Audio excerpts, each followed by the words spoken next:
You're breathing right now, but are you actually aware of it? Most of us breathe just enough to survive, not enough to feel. Our breath becomes shallow, tight, mechanical, and we don't even notice. But here's the quiet truth. Your breath is the first place your suffering speaks. Not through words, through rhythm, through tension, through the parts of you that silently brace for life.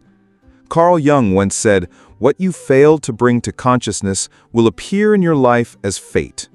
So what if the way you breathe is shaping your fate without you even knowing? In this video, we'll explore how unconscious breathing patterns reflect deep emotional suppression, how your body remembers what your mind avoids, and how the path to inner peace might begin with a single, conscious breath. If something inside you already feels this, if your body is softly nodding even before your mind catches up, leave a like to mark this moment, to say to yourself, "I'm ready to listen differently." Take a breath with me now, and let's begin. Most people think breathing is just a background process. Inhale, exhale, repeat. But your breath isn't just biology, it's biography. It holds the story of your stress, your fears, your silence, your childhood, all written in how you breathe. When you're safe, your breath is soft, slow, and full. When you're scared, even subtly, it becomes shallow, fast, almost invisible. And most of us don't notice the shift. We only feel the symptoms: restlessness, anxiety, brain fog, fatigue. Your breath doesn't lie. It reflects your relationship with the present moment. It mirrors how safe you feel in your own body. It reveals how often you're preparing for something to go wrong. And yet we've been taught to ignore it, to focus on thoughts, not sensations, to analyze, not to feel. But the body always speaks first, and the breath is its voice. So the next time you're overwhelmed, instead of asking, "What's wrong with me?" try asking, "What is my breath doing right now?" That question alone might change everything, because your breath is the bridge between your unconscious mind and your conscious awareness. It's not just air, it's insight. Think back to the first time you were told, "Don't cry, calm down," or "be strong." In that instant, your body learned a shortcut. Hold the feeling, hold the breath. Every unspoken sadness, every anger swallowed, every moment you had to appear fine left an imprint, not only in memory, but in muscle and lung. Over time, those tiny freezes became habit. The chest tightens before tears even rise. The diaphragm locks when conflict appears. The exhale cuts short whenever joy feels too much. Carl Jung taught that what we repress turns into shadow, but before it hides in the psyche, it hides in the body. A breath half taken is a feeling half lived. Modern science now confirms what Jung intuited. Chronic shallow breathing keeps the nervous system in a low-grade threat state, flooding you with cortisol and locking you into hypervigilance. Your mind calls it anxiety. Your body calls it unfinished business. When breath becomes disconnected, emotions stay unprocessed, and unprocessed emotions recycle as tension, insomnia, overthinking, even physical pain. You are not overly sensitive. You're carrying unlived experience, waiting for release.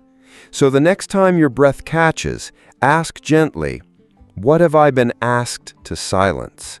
What do I still believe is unsafe to feel?" Because every tight inhale is an invitation. Meet the feeling, lengthen the breath, and let the story finally move through. Jung said, "Until you make the unconscious conscious, it will direct your life and you will call it fate." But how do we make something unconscious visible? We don't begin in the mind, we begin in the body, and the breath is the doorway. Every time you slow down and notice your breathing without trying to control it, you step out of the performance, out of the roles, out of the survival script. You enter a space where truth can rise. This is shadow work, not abstract theory, but embodied presence. It's not about fixing your breath. It's about being curious when it shortens, being compassionate when it tightens, being present when it wants to disappear. You may notice grief surfacing in the stillness, or a sudden desire to cry without knowing why. That's not failure, that's memory. That's your body finally feeling safe enough to reveal what it's held for years. And just like the shadow isn't bad, your breath patterns aren't wrong. They're intelligent adaptations. They protected you. But now you get to ask, are they still needed? Or can I breathe with the parts of me I once abandoned? Conscious breathing is not a technique. It's a relationship with the parts of you you've left behind. And each time you return to that rhythm with awareness, you reclaim another thread of your own soul. There's a moment in every healing journey when you realize your body is not your enemy. It was never trying to ruin your life, only trying to protect it. The same is true of your breath. That shallow inhale, it once kept you from crying in front of someone unsafe. That quick exhale, it helped you survive classrooms, jobs, relationships that demanded silence over feeling.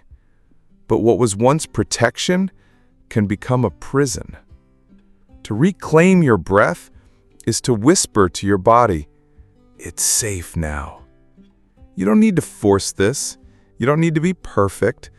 All you need is a moment. Try it. Just sit. Breathe slowly. Let your exhale soften your jaw. Let your belly expand without shame. Feel the quiet beneath the noise. This isn't about breathing correctly. It's about breathing honestly. Every conscious breath becomes a thread, pulling you out of survival, out of performance, and back into presence. Not the kind of presence that performs stillness, but the kind that feels, even when it hurts, even when it's uncertain. Your breath was never lost. It was waiting. And now, you've returned. What if your suffering isn't a flaw, but a signal, a whisper from your breath saying, "Please notice me. I'm still carrying what you've forgotten." Your breath has always known. Long before the mind could explain, before the words came, your body spoke through rhythm, through holding, through silence. So ask yourself, when did I first stop breathing freely? And what was I protecting back then? And now? What might happen if I breathe not to survive, but to belong, to myself, to this moment, to life?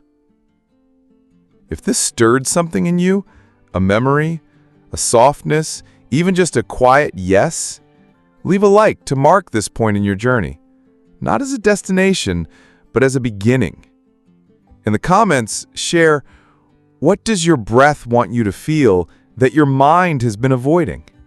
Your words may help someone else take their first conscious breath too. And if you're ready to go deeper, 2 more videos are waiting on your screen. Each one a quiet companion on this path of presence and healing. Choose one, and I'll meet you there.